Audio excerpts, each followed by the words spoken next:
সূরা ফাতিহা ইমামের পেছনে হোক আর মুক্তাদি হোক সকলকেই পড়তে হবে। দলিল সহিহ বুখারীর 756 নম্বর হাদিস, উবাদা বিন সামিত, আবু হুরায়রা, জাবির বিন আব্দুল্লাহ, আম্মা জান আয়েশা, আনাস বিন মালিক 70 জন সাহাবী হাদিসটা বর্ণনা করেছেন। লা সালাতা লিমান লাম ইকরা বিফাতিহাতিল কিতাব। লা সালাতা, কোন সালাত নাই।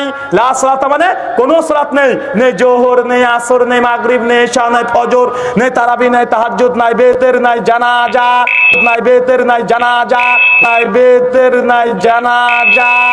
লা সালাতা, কোন সালাত নেই। লিমান, যে কেউ, চাই ইমাম হোক চাই মুক্তাদি হোক, ইল্লা বি ফাতিহাতিল কিতাব, ফাতিহা ব্যতীত। কথা বুঝতে পারছেন? কোন সূরা না পড়লে নামাজ হয় না? এবার ক্লু পাইছে, এবার ক্লু পেয়েছে। এই সূরা ছাড়া নামাজ হয় না। আমি যদি পড়াই হবে না, এই মসজিদের ইমাম সাহেব পড়াইলে হবে না, কিন্তু বাইতুল মুকাররমের খতিব পড়াইলে আবার হবে। হবে না? শাইখ আব্দুর রহমান সুদাইস পড়ালে তো হবেই।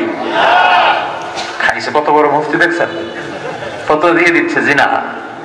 আসলেই হবে না, কারণ এটা এমন সূরা, এই সূরা না পড়লে নামাজ হয় না।